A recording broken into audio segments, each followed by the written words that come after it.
Saudara-saudara, pada kesempatan kali ini kita akan berbicara tentang pendidikan anti korupsi. Saudara-saudara sekalian, kita tahu bahwa korupsi itu adalah sebuah kejahatan yang extraordinary, atau dalam bahasa Inggrisnya disebut sebagai extraordinary crime. Pada semester ini, mata kuliah pengembangan kepribadian terintegrasi akan memasukkan unsur pendidikan anti korupsi sebagai salah satu mata ajar yang akan disampaikan. Pada kesempatan ini, saya ingin mengajak saudara-saudara sekalian untuk memahami apa itu korupsi dan apa itu anti korupsi.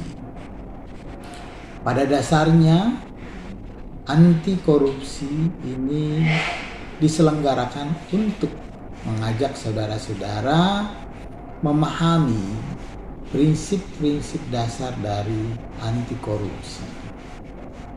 Yang pertama, kita harus tahu bahwa kata kunci yang dapat kita ambil untuk memahami korupsi itu adalah kata abuse dalam bahasa Inggrisnya, atau yang kita sebut sebagai penyalahgunaan, terutama dalam hal ini yang berkaitan dengan wewenang.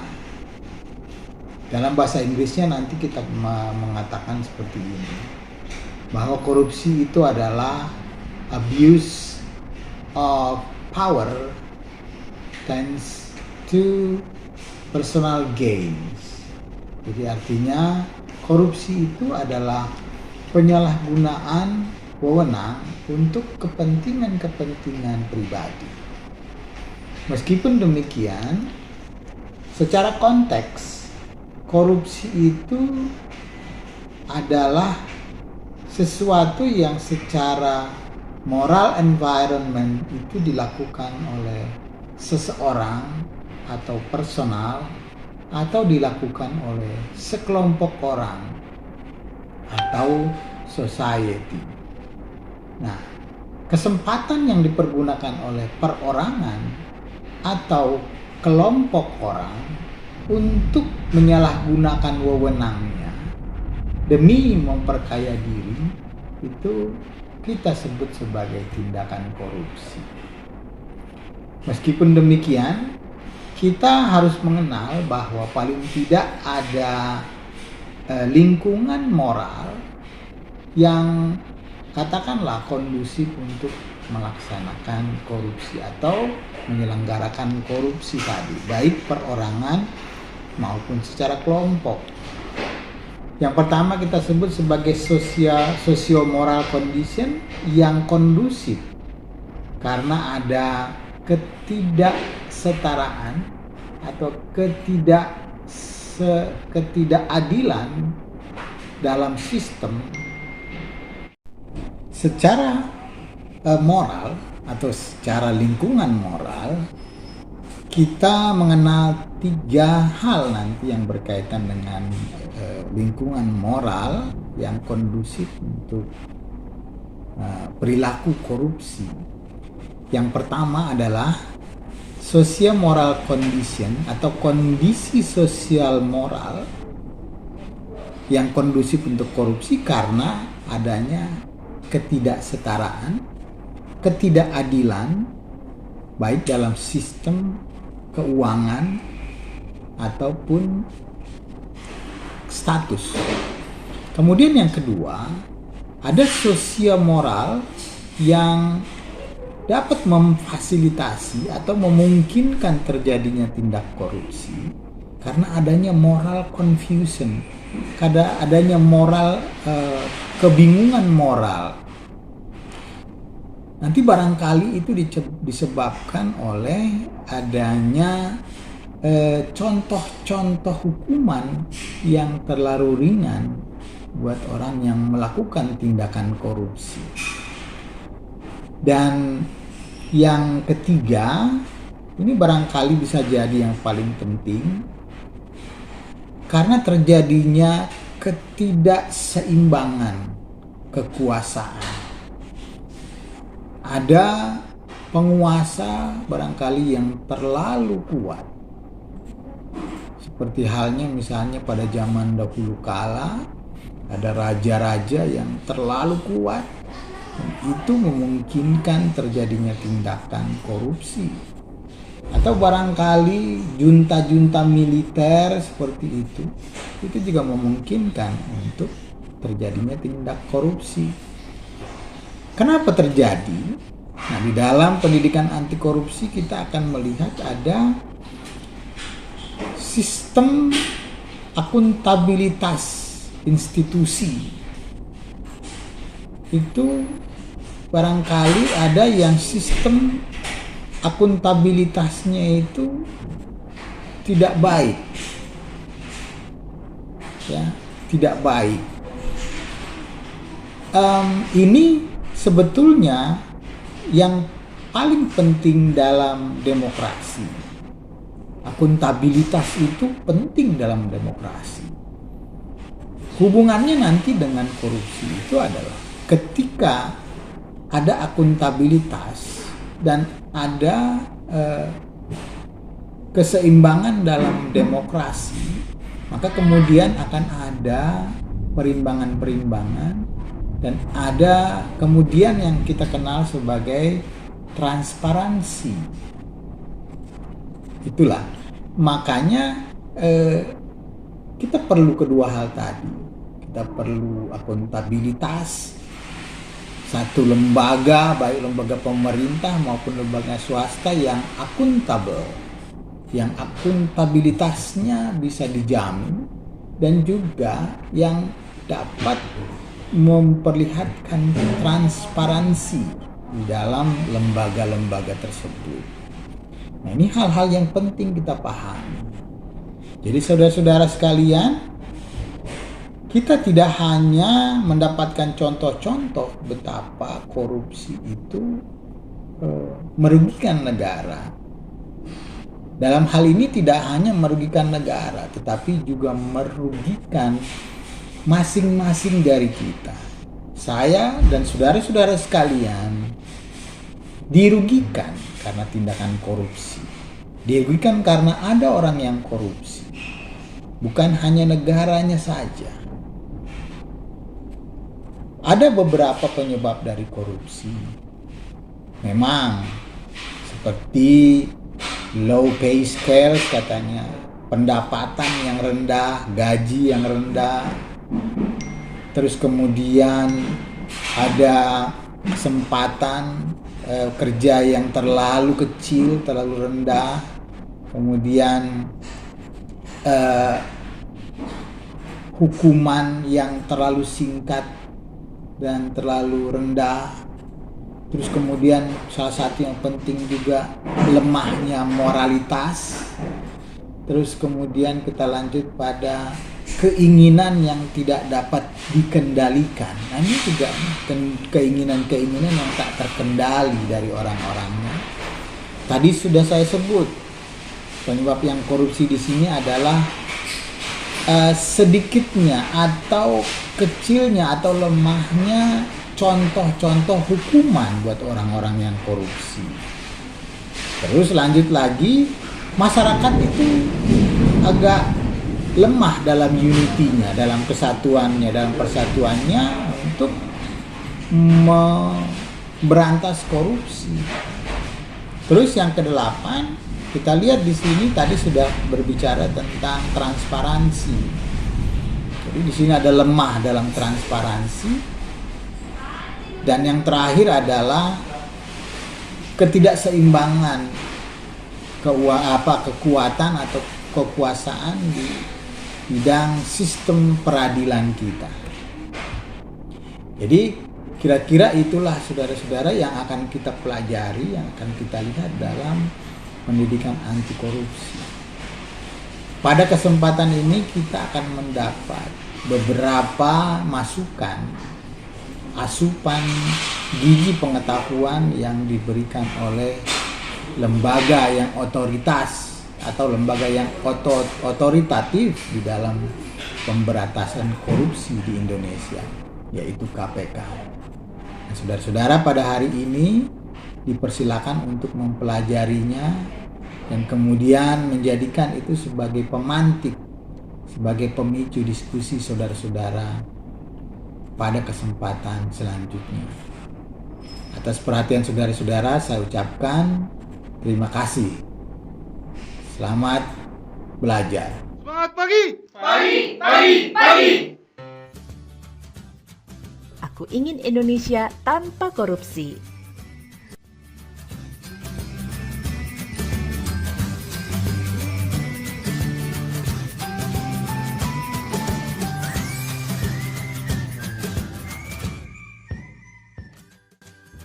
Pernahkah Anda membayangkan keadaan Indonesia jika terbebas dari korupsi?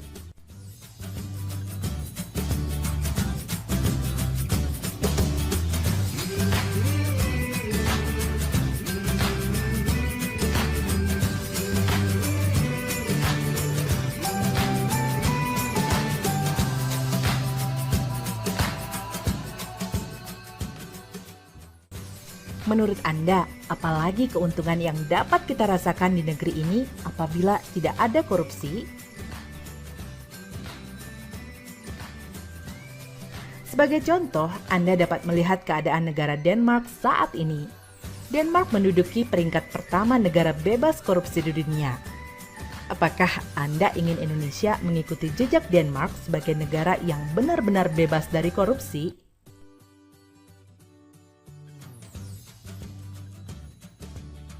Tahukah Anda, Indonesia merupakan salah satu negara yang kaya dengan potensinya yang luar biasa?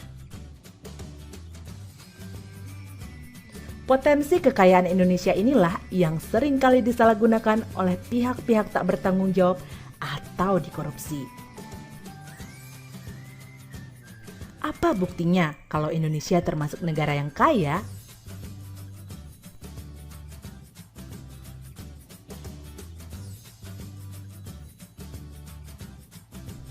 Posisi Indonesia sebagai negara kepulauan terbesar ini sangatlah strategis. Indonesia terletak di antara dua benua dan di antara dua samudera. Tahukah Anda bahwa posisi ini adalah muara untuk mewujudkan Indonesia yang makmur dan sejahtera? Dengan posisi ini, Indonesia menjadi persimpangan lalu lintas dan titik persilangan kegiatan perekonomian dunia. Selain itu, siapa yang tidak tahu kalau Indonesia menyimpan kekayaan alam yang sangat indah dan berlimpah?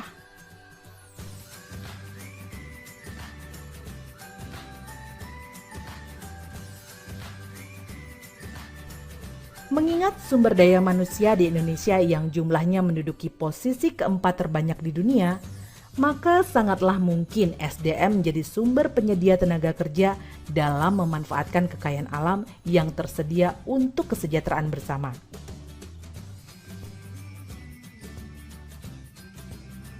Bangsa Indonesia juga memiliki garis sejarah yang besar, bahkan jauh sebelum kemerdekaan Republik Indonesia 17 Agustus 1945.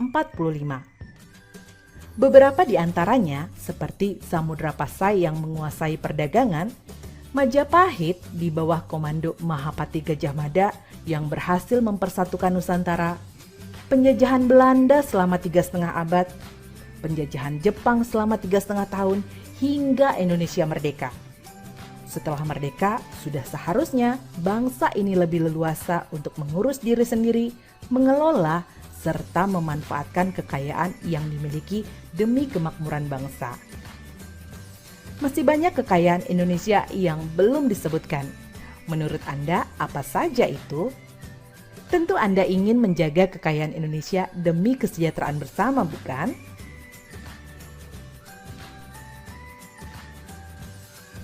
Setelah mempelajari modul ini, maka Anda akan memiliki rasa kepedulian yang tinggi, mau bekerja keras, dan semakin bersemangat memberantas korupsi.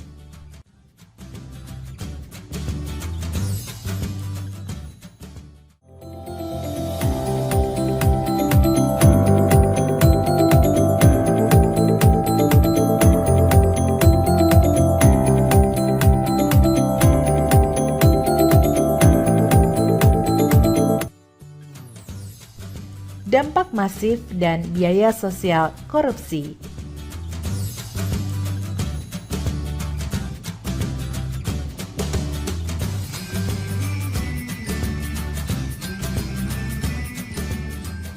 Indonesia pada dasarnya memiliki potensi untuk bisa mencapai kesejahteraan dan taraf kemakmuran hidup yang tinggi. Akan tetapi pada kenyataannya tidak sedikit rakyat yang bergelimang kemiskinan, memiliki tingkat kesehatan yang buruk dan tingkat pendidikan yang rendah. Tidak dapat dipungkiri salah satu penyebab dari hal-hal tersebut adalah korupsi. Seperti yang disampaikan oleh Mauro dalam buku Pendidikan Anti Korupsi untuk Perguruan Tinggi, korupsi dapat memperlemah investasi dan pertumbuhan ekonomi. Selain itu, korupsi juga memiliki dampak yang sangat luas dalam berbagai aspek kehidupan di Indonesia. Antara lain, Indonesia masih termasuk ke dalam negara yang memiliki pendapatan per kapita rendah. Masih tingginya angka pengangguran di Indonesia. Tingkat pendidikan penduduk yang rendah dan angka putus sekolah yang tinggi. Seperti yang sudah kita tahu, pendidikan merupakan hal yang paling mendasar yang dibutuhkan dalam pembangunan bangsa. Secara makro, angka kematian bayi merupakan parameter kualitas kesehatan masyarakat pada suatu negara. Meskipun angka kematian bayi di Indonesia terus menurun selama 20 tahun terakhir, tetapi jika dibandingkan dengan negara lain, Indonesia masih termasuk ke dalam negara yang angka kematian bayinya tinggi. Masih tingginya angka kriminalitas di Indonesia, salah satu penyebab maraknya tingkat kriminalitas dipicu oleh tingkat kemiskinan yang tinggi. Rendahnya daya beli masyarakat di daerah.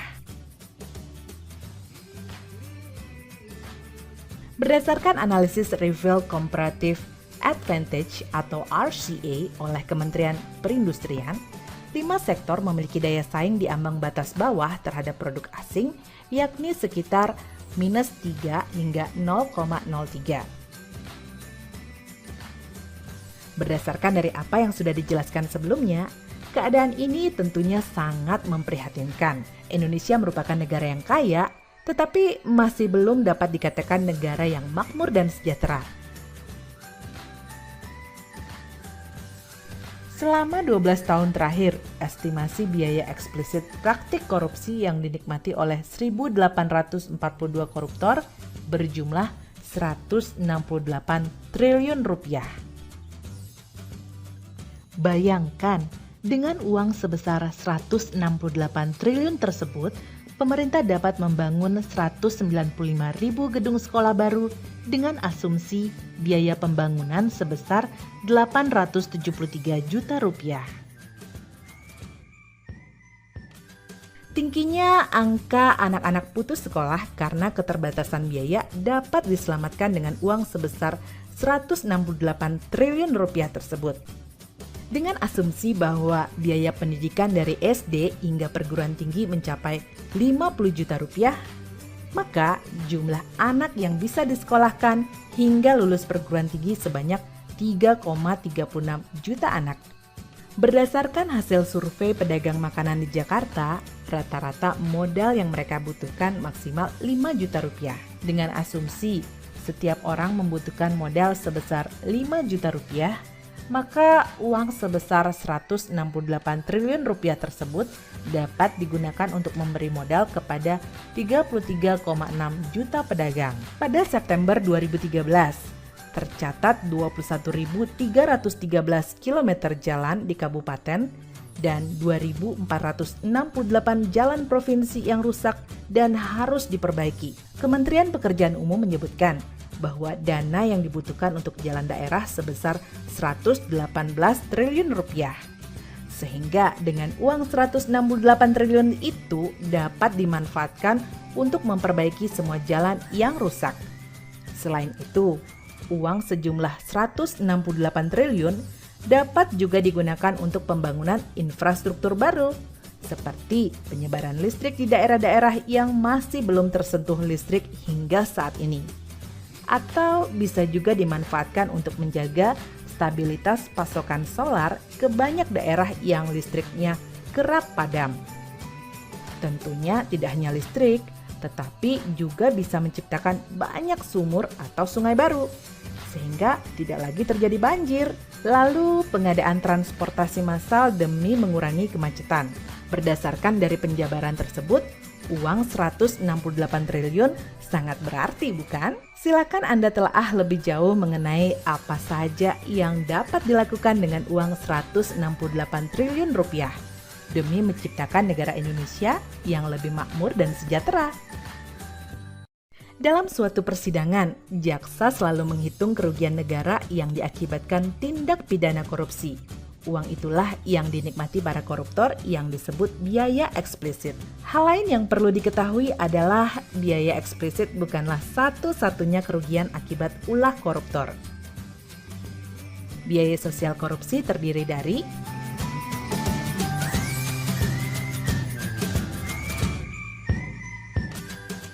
biaya antisipasi, merupakan biaya sosial korupsi sebagai bahaya laten. Juga biaya reformasi birokrasi untuk menurunkan hasrat korupsi. Biaya akibat reaksi terhadap korupsi antara lain adalah biaya peradilan yang meliputi hakim, jaksa, dan sebagainya, biaya penyidikan, kemudian biaya operasional KPK dan PPATK, serta biaya perampasan aset di luar dan dalam negeri. Sedangkan biaya implisit merupakan biaya oportunitas korupsi, termasuk diantaranya beban angsuran bunga di masa mendatang yang timbul karena korupsi di masa sebelumnya. Jadi memang luar biasa kerugian akibat korupsi. Terlebih, biaya eksplisit ternyata merupakan komponen terkecil dari biaya sosial yang diakibatkan korupsi. Semakin menyadari dampak yang ditimbulkan akibat korupsi, lalu apa yang harus kita lakukan melihat dampak kerugian-kerugian korupsi ini?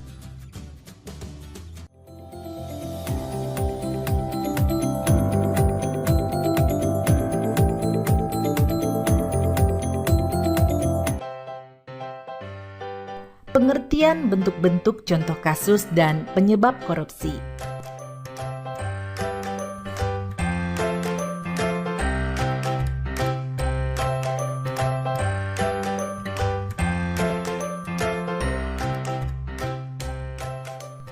Secara harfiah, korupsi atau corruptio yang berasal dari bahasa Latin berarti busuk. Beberapa pakar juga menyampaikan pendapatnya mengenai pengertian korupsi. Salah satunya,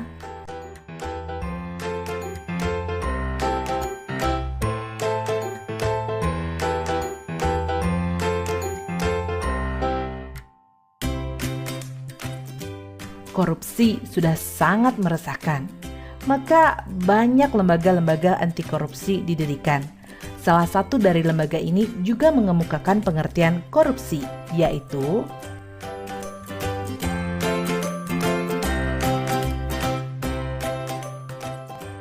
secara yuridis, definisi korupsi telah jelas dan gamblang tertulis dalam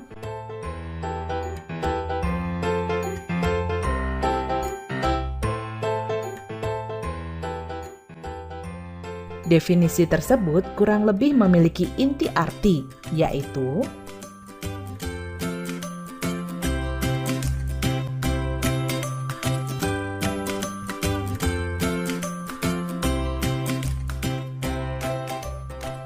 sesuai Undang-Undang Nomor 31 Tahun 1999, tindak pidana korupsi atau tipikor terbagi menjadi 7 bentuk yang pada awalnya dibagi menjadi 30 bentuk.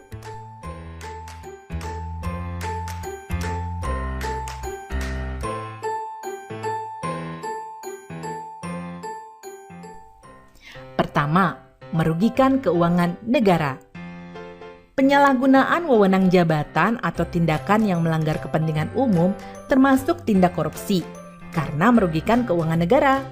Misalnya, mobil dinas yang disediakan untuk keperluan pekerjaan pejabat negara justru digunakan untuk kepentingan pribadi dan keluarganya.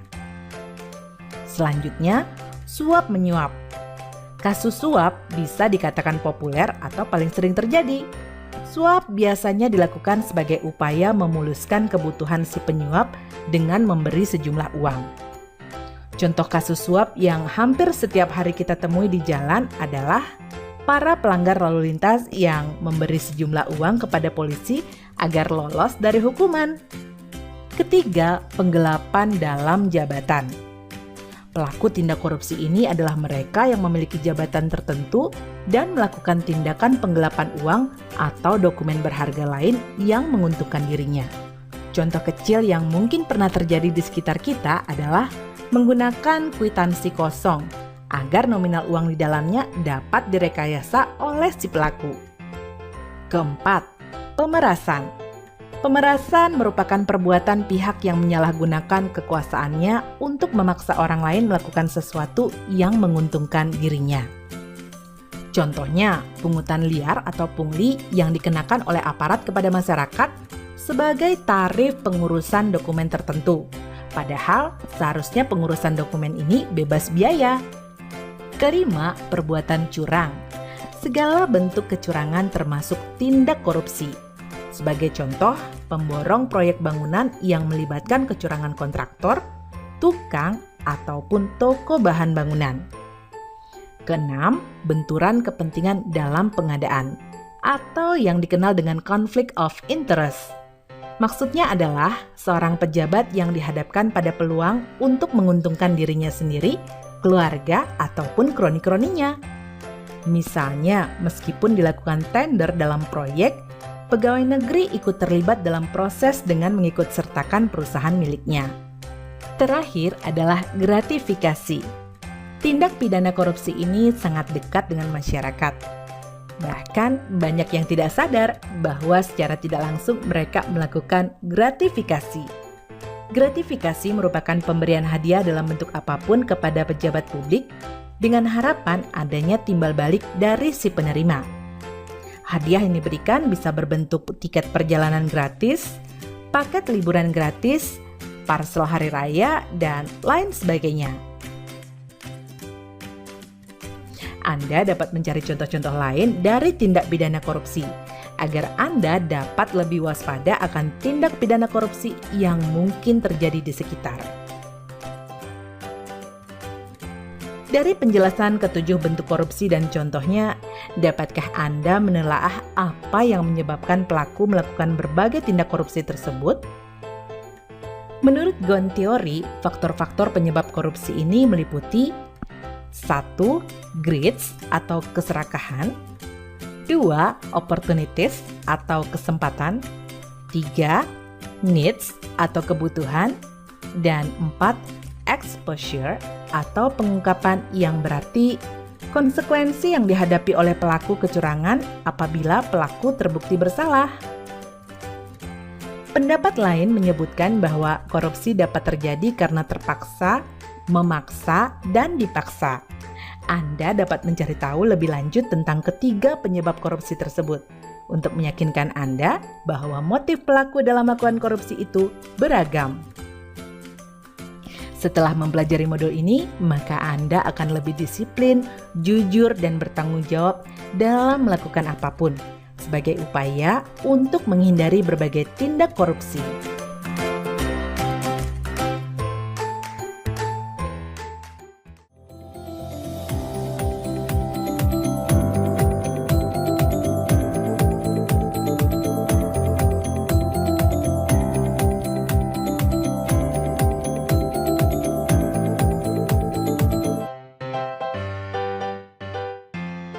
Strategi pemberantasan korupsi dan rencana aksi berantas korupsi.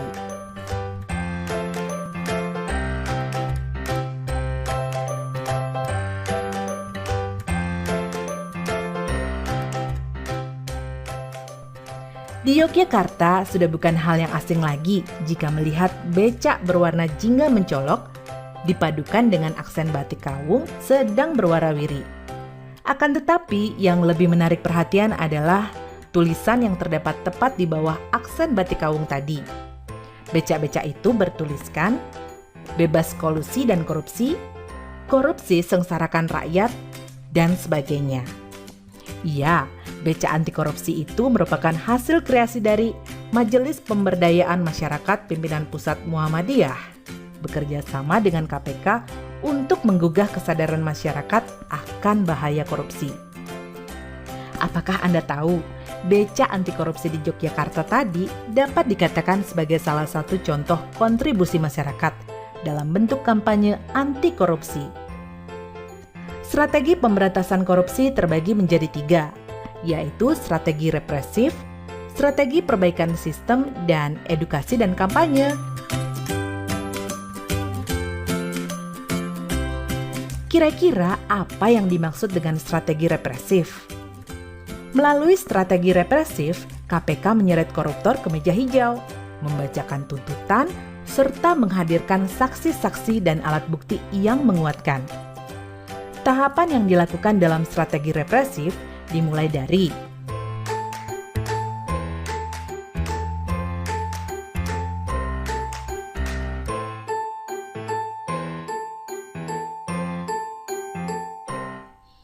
Anda dapat menelaah lebih mendalam mengenai tahapan-tahapan strategi represif.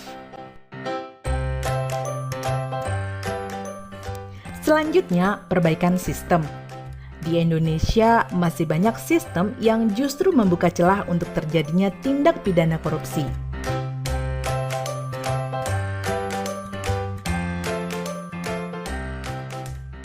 Tentu saja, sistem yang rumit harus diperbaiki. Karena sistem yang baik bisa meminimalisasi terjadinya tindak pidana korupsi. Misalnya, melalui pelayanan publik yang serba online dan sistem pengawasan terintegrasi. Terakhir, edukasi dan kampanye. Salah satu hal yang penting dalam pemberantasan korupsi adalah kesamaan pemahaman mengenai tindak pidana korupsi itu sendiri. Contoh yang paling sering kita lihat adalah pandangan pemberian uang terima kasih kepada aparat pelayanan publik yang dianggap sebagai hal yang wajar. Maka dari itu, edukasi dan kampanye merupakan hal yang sangat penting untuk dilakukan sebagai bagian dari pencegahan. Edukasi dan kampanye memiliki peran strategis dalam pemberantasan korupsi. Dengan demikian, seluruh masyarakat Indonesia dapat ikut turut serta beraksi dalam memberantas korupsi. Korupsi tidak dapat dibiarkan lagi. Sudah saatnya kita beraksi memberantas korupsi. Masih banyak masyarakat yang belum tahu bahwa pemberantasan korupsi merupakan hal yang sangat sederhana. Kita semua dapat beraksi dengan memilih salah satu peran dalam strategi pemberantasan korupsi. Masyarakat dapat memilih peran dalam strategi represif dengan cara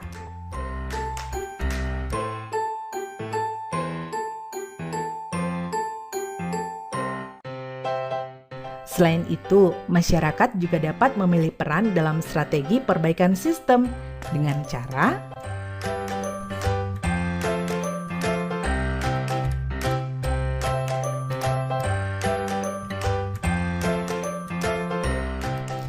bukan hanya masyarakat saja yang dapat berperan dalam strategi perbaikan sistem dengan cara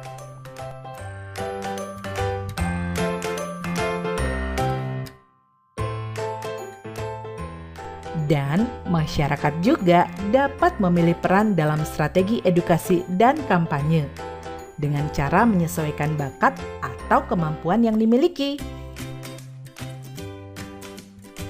Sudah saatnya kita mulai berlatih untuk menjadi pribadi berintegritas.